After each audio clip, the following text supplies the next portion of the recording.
எப்படி இருந்தான் அப்படின்னா ஒரு மாதிரி ஒரு ஹெவி டிஸ்டர்பன்ஸ்னா சாதாரண ஒரு ஸ்ட்ரெச் கிடையாது. மன பதட்டத்திலையும் ரொம்ப இருந்தான். 10th வரைக்கும் ஆவரேஜா படித்தான் சார், எங்க கூட தான் இருந்தான். 10th அப்புறம் அவனை வந்து நாங்கள் பாலிடெக்னிக் சேர்த்துறோம் வேற ஸ்கூல்ல. பாலிடெக்னிக்ல வந்து அவன் வந்து ஹாஸ்டல்ல சேர்ந்தான். இவன் கொஞ்சம் அமைதியான ஸ்டூடெண்ட்டு, அங்கே கொஞ்சம் ப்ரெஷர் இருந்திருக்கு போல இருக்கு, இவனால் தாங்கிக்க முடியல. இப்போ இவனுடைய நடை உடை பாவனையே மாறிடுச்சு சார். என்ன தெரியுங்களா, எங்க போய் பார்த்தேன், எந்த மருந்து சாப்பிட்டேன், எதுக்கும் குணமாகலை, இங்க போய் தான் பார்க்கலாமே அப்படின்னு தான் வருவாங்க. அதுல வந்து வந்தவங்க தான் அந்த மாதிரி. அப்படி வந்த உடனே நான் அவனை ஐடென்டிஃபை பண்ணுறது ஓசிடி. ஏன்டா அது வந்ததுன்னா, அவனுடைய ஃபேமிலியில் ஃபினான்ஷியல் ப்ராப்ளம். அவன் 10th படிக்கும்போது ஹஸ்பண்ட் அண்ட் ஒய்ஃப்குள்ளார ப்ராப்ளம். அந்த ப்ரெஷர்லேயே 10th பாஸ் பண்ணிட்டான். செகண்டோ தேர்டா எல்லா பேப்பரும் completed. At the year end of the 3rd year அவன்கிட்ட ஒரு அரியர்ஸ் கிடையாது. எந்த ஃப்ரெஷ்ஷான பேப்பரும் வந்து முடிச்சுட்டான். Everything perfect. அதுக்கப்புறம் அவனுக்கு பிஇ வந்து லேட்டரல் பிஇ கிடைச்சது அண்ணா யூனிவர்சிட்டியில். அந்த லெவலில் கிடைச்சது அவனுக்கு. அதில் வந்து இவன் தான் எங்கேயே தயாராகிட்டான்ல.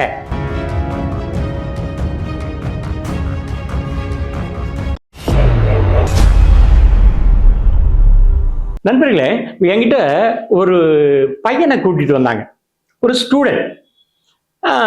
ஆக்சுவலி அவன் 10th முடிச்சுட்டு பாலிடெக்னிக் போயிருக்கான். 10th முடிச்சுட்டு பாலிடெக்னிக் போயிருக்கான். 10th வந்து average mark, is not outstanding mark. 10th முடிச்சுட்டு பாலிடெக்னிக் போயிருக்கான். அவனுடைய சொந்த ஊர்ல இருந்து வேற ஊர்ல ஹாஸ்டல்ல சேர்த்திட்டான். அவன் என்கிட்ட வரும்போது கிட்டத்தட்ட அவன் பாலிடெக்னிக்ல 2 வருஷம் முடிகிற ஸ்டேஜில் இருந்தான். அதாவது 4th செம்னு நினைக்கிறேன். அந்த 4th செம் முடிகிற ஸ்டேஜில் இருந்தான். அப்போ என்ன எப்படி இருந்தான் அப்படின்னா, ஒரு மாதிரி ஒரு ஹெவி டிஸ்டர்பன்ஸ்னா சாதாரண ஒரு ஸ்ட்ரெச் கிடையாது. மன பதட்டத்திலையும் ரொம்ப இருந்தான். என்னுடைய கேபின்ல இருந்து நான் வெளியே யார் எனக்காக வெயிட் பண்றாங்களோ அவங்க பார்க்கறதுக்கு நான் கேமரா வச்சிருப்பேன். நான் என்னுடைய அந்த டிவி இதில் பார்க்கும்போது அவன் உட்கார கூட அவனால முடியல. அவங்க அப்பாவும் அம்மாவும் உட்காந்துருக்காங்க, ஆனா உட்கார கூட முடியல. அப்படி இப்படி நடக்கிறான், கீழே போறான் மேலே வரான். அப்ப 2வது மாடியில இருந்தேன், கீழே போறான் மேலே வரான், அப்படி தண்ணி குடிக்கிறான். இப்படி ரொம்ப ரெஸ்ட்லெஸ்ஸா இருந்தான். அதுக்கு முன்னாடி நான் ஒரு பேஷண்ட்டை பார்த்து அதை முடிச்சிட்ட பிறகு அவனை கூப்பிட்டேன். அதுக்கப்புறம் அவங்க பேரண்ட்ஸ் என்ன சொன்னாங்கன்னா, சார் 10th வரைக்கும் ஆவரேஜா படித்தான் சார், எங்க கூட தான் இருந்தான். 10th அப்புறம் அவனை வந்து நாங்கள் பாலிடெக்னிக் சேர்த்துறோம் வேற ஸ்கூல்ல. பாலிடெக்னிக்ல வந்து அவன் வந்து ஹாஸ்டல்ல சேர்ந்தான். இவன் கொஞ்சம் அமைதியான ஸ்டூடெண்ட்டு, அங்கே கொஞ்சம் ப்ரெஷர் இருந்திருக்கு போல இருக்கு, இவனால் தாங்கிக்க முடியல. இப்போ இவனுடைய நடை உடை பாவனையே மாறிடுச்சு சார். என்னன்னாக்கா, அவன் வந்து நடுவில் ரோட்ல நடந்து போயிட்டு இருக்கான்னு வச்சுங்க, ஏதேனும் சின்ன சாமி போட்டோ ஒன்று கிடைக்குது. இந்த தீப்பெட்டிலாம் பார்த்தீங்கன்னா லட்சுமி போட்டோ கிடைக்கும் பாருங்க, அது தீப்பெட்டி கிடந்ததுன்னா அதை எடுத்து கட் பண்ணி வச்சுக்குவான். அதே மாதிரி எங்கேயாவது பேப்பர் படிக்க போறான், அந்த பேப்பர்ல வந்து ஏதேனும் சரஸ்வதி போட்டோ இருக்கா அதை எடுத்துருவான். சரஸ்வதி லட்சுமி அப்படிலாம் கிடையாது, சாமி போட்டோ எதா இருந்தாலும் இது பண்ணிக்குவாங்க. அப்போ அவங்க வந்து ஒரு பையில காமிச்சாங்க, என்ன ஒரு மஞ்சள் பையில அவங்க கொண்டு வந்தாங்க. சார் இது மாதிரி 10 மடங்கு வச்சிருக்காங்க சார்னு. அந்த பை ஃபுல்லா சின்ன சின்ன பிட்டா கட் பண்ணி வச்சிருக்கான். எங்க பாரு கும்பிடுவான். எங்க அங்க கோயில் அந்த மணி அடிச்சுதான் உடனே கும்பிடுவான். நடந்து போனாலும் கும்பிடுவான், பஸ்ல போனாலும் கும்பிடுவான், சைக்கிள்ல போனாலும் கும்பிடுவான். இவனுக்கு என்ன ஆயிடுச்சுன்னா, இவனுடைய ஸ்ட்ரெஸ் ஓசிடியா கன்வெர்ட் ஆயிடுச்சு. அப்போ அப்சசிவ் கம்பல்சிவ் டிஸார்டரா கன்வெர்ட் ஆயிடுச்சு. அப்படின்னு என்னன்னா, ரிப்பீட்டடா ஒரு விஷயத்த செய்யறது, அடிக்கடி கையை கழுவுறது, அடிக்கடி சாப்பிட்டுட்டே இருக்கிறது, இது மாதிரி ரிப்பீட்டடா பண்றதுக்கு பேர் ஓசிடி, அப்சசிவ் கம்பல்சிவ் டிஸார்டர். இந்த ஸ்ட்ரெஸ் முத்திய நிலையில் அதுக்கு இதாயிடுச்சு. கிட்டத்தட்ட அவன் 20 பேப்பரோ என்னமோ கையில வச்சிருந்தான். என்கிட்ட வரும்போது 20 பேப்பரோ 21 பேப்பரோ கையில வச்சிருந்தான். அந்த 2nd இயர் எண்டில் ஆல்மோஸ்ட் அவனை வந்து இதுல இருந்து வெளியே எடுக்க முடியாது, அவங்க வந்து காலேஜில் வந்து நிறுத்திடலாமா அப்படின்ற ஒரு யோசனையில தான் அவங்க பேரண்ட்ஸ் இருந்தாங்க. ஏன்னா அவனால ஃபோக்கஸ் பண்ணவும் முடியல. இந்த மாதிரி எக்ஸ்ட்ரா கரிக்குலர் ஆக்டிவிட்டிஸ் விசித்திரமா பண்றான். அவனுடைய இது ஹாஸ்டல் மேட்ஸ் எல்லாம் அவன் மேல கம்ப்ளைண்ட் பண்றாங்க வார்டன் கிட்ட, எப்ப பாரு சாமி கும்பிட்டுட்டே இருக்கான் சார் அப்படின்ட்டு. அவனுடைய சூட்கேஸ் ஃபுல்லாவே சின்ன சின்ன சாமி போட்டோவா வச்சிருக்கான். இதனால அவங்க அந்த சுற்றி இருக்கக்கூடிய அந்த ஸ்டூடெண்ட்ஸுக்கும் பிரச்சனை ஆயிடுச்சு, அந்த பேரண்ட்ஸுக்கும் பிரச்சனை ஆயிடுச்சு. சார் இவனை என்ன பண்ணலாம் அப்படின்னு கூப்பிட்டு வந்தாங்க.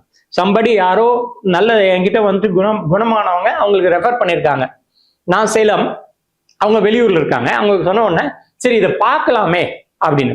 இப்போ என்கிட்ட வரக்கூடியதெல்லாம் பெரும்பான்மையான பிரச்சனை என்ன தெரியுங்களா? எங்க போய் பார்த்தேன், எந்த மருந்தும் சாப்பிட்டேன், எதுக்கும் குணமாகல, இங்க போய் தான் பார்க்கலாமே அப்படின்னு தான் வருவாங்க. அதுல வந்தவங்க தான் அந்த மாதிரி. அப்படி வந்த உடனே நான் அவனை ஐடென்டிஃபை பண்றது ஓசிடி. ஏன்டா அது வந்ததுன்னா, அவனுடைய ஃபேமிலியில ஃபினான்ஷியல் ப்ராப்ளம். அவன் 10th படிக்கும் போது ஹஸ்பண்ட் அண்ட் ஒய்ஃப்குள்ளார ப்ராப்ளம். அந்த ப்ரெஷர்லயே 10th பாஸ் பண்ணிட்டான்.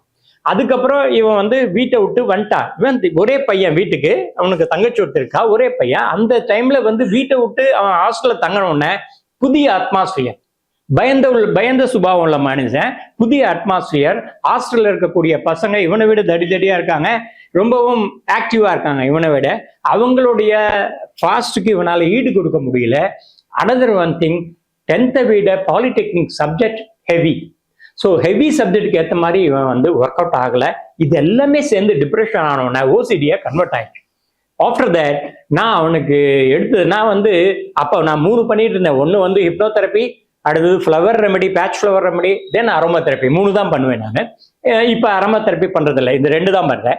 அப்போ நான் சூஸ் பண்ணது அவனுக்கு அந்த ஹிப்னோதெரப்பி அண்ட் ஃப்ளவர் ரெமெடி தான் சூஸ் பண்ணி நான் என்னுடைய ஒரே இது அவங்க பேரண்ட்ஸ் கிட்ட வச்சது, வீக்லி ஒன்ஸ் வர முடியுமா, 7 நாளைக்கு ஒரு முறை உங்க பையனை என்கிட்ட கூப்பிட்டு வர முடியுமா, இது மாதிரி குறைஞ்சது 20-30 தடவை கூப்பிட்டு வரணும் முடியுமா அப்படின்னு சொன்னேன். எங்க பையன் எங்களுக்கு கிடைச்சா போதுங்க, அவன் பாஸ் கூட ஆக வேண்டிய அவசியம் இல்லை, அவன் நார்மல் பையனா மாறினா போதும். எல்லாருமே பார்த்து அவனை ரொம்பவும் கிண்டல் பண்றாங்க, அது எங்களுக்கு ரொம்ப வேதனையா இருக்கு அப்படின்னு சொன்னாங்க. நான் அவன் கூப்பிட்டு வரேங்க. அவங்க அப்பாவும் அம்மாவும் அதுக்கு பொறுப்பு எடுத்துட்டாங்க. அவங்க அப்பா எவ்ரி டைம் அவர் ஊர்ல இருந்து இன்னொரு ஊர்ல இருக்கக்கூடிய அந்த பையனை கூப்பிட்டு எங்கிட்ட காமிச்சிட்டு மறுபடியும் அந்த பையனை ஹாஸ்டலை விட்டு அவர் போவார். அந்த வீக்லி ஒன்ஸ். அந்த டைம் ஜென்ரலா சண்டே நான் வச்சிருக்கிறதால, ஆஃப் டே வச்சிருக்கிறதால அது அவங்களுக்கு ரொம்ப தோதா போயிடுச்சு. அப்படி வந்தாங்க. நான் அவருக்கு ஹிப்னோதெரப்பி அண்ட் ஃப்ளவர் ரெமெடி 2மே தான் கொடுத்தேன். படிப்படியா அவனுடைய குணமடைவு அதிகமாச்சு. ஒரு ஸ்டேஜ்ல பக்கவாயிட்டான். நான் சொல்றது ஒரு 6 மாசத்துல இருந்து 8 மாசத்துக்குள்ள. அவனுடைய 3rd இயர்லாம் அவனுடைய ஆட்டிடியூட் நல்லா மாறிடுச்சு. அவனுக்கு ஒரு வெறி வந்துடுச்சு. என்ன பார்த்து இந்த சிரிச்ச இந்த சொசைட்டியை நான் திருப்பி சிரிக்கணும்டா, திருப்பி அடிக்கணும்டான்ற வெறி அவனுக்குள்ளார வந்துடுச்சு. அதுதான் அந்த ஹிப்னோதெரப்பி அண்ட் மலர் மருந்துகளுடைய மகத்துவம். அது அவ்வளவு நார்மலுக்கும் ரொம்ப ஷார்ப்பா இருக்கிறதுக்கும் கொண்டு வரும்.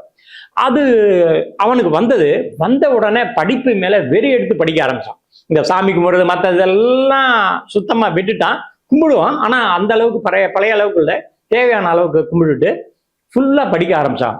சொன்னா நம்ப மாட்டீங்க நண்பர்களே, அந்த இயர்ல அவன் அவனுடைய இதுல அந்த அந்த காலேஜ்ல அவன் 2nd or 3rd வந்தான்.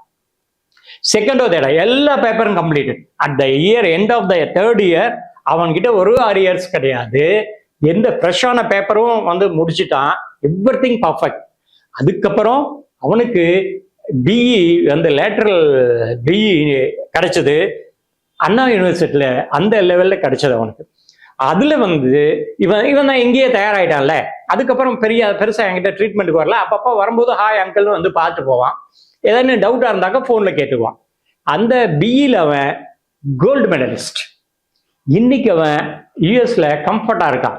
இப்பவும் அவனுக்கு எதாவது ப்ராப்ளம்னா இருந்தா அவன் ஆட்டோமேட்டிக்கா என்கிட்ட இதுக்கு என்ன பண்ணலாம், அதுக்கு என்ன பண்ணலான்ற ஒரு கவுன்சிலிங்காக வருவான், அல்லது ஆன்லைன்ல போன்ல கேட்டுக்குவான்.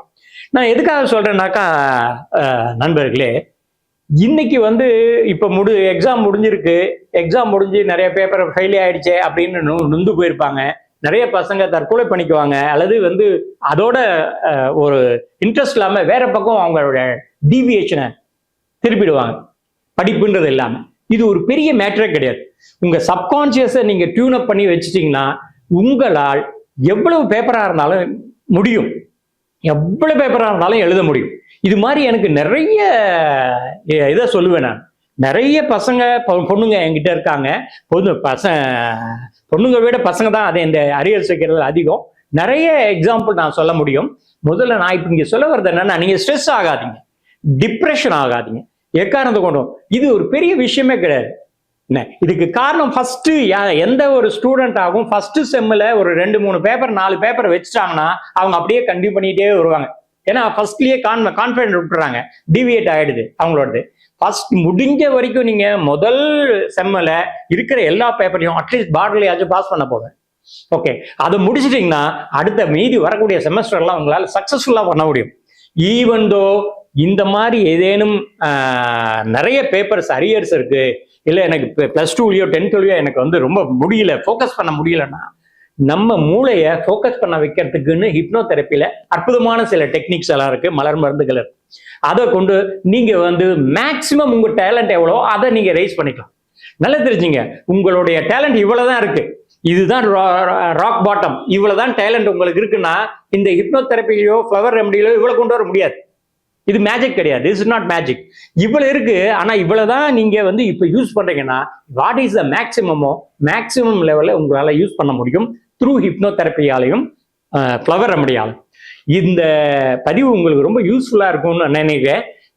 நண்பர்களே, தேவைப்படுறவங்க என்கிட்ட வாங்க, அல்லது கீழே இருக்கக்கூடிய போன்ல என்ன காண்டாக்ட் பண்ணலாம். மீண்டும் ஒரு நல்ல பதிவை சந்திப்போம். நன்றி, வணக்கம்.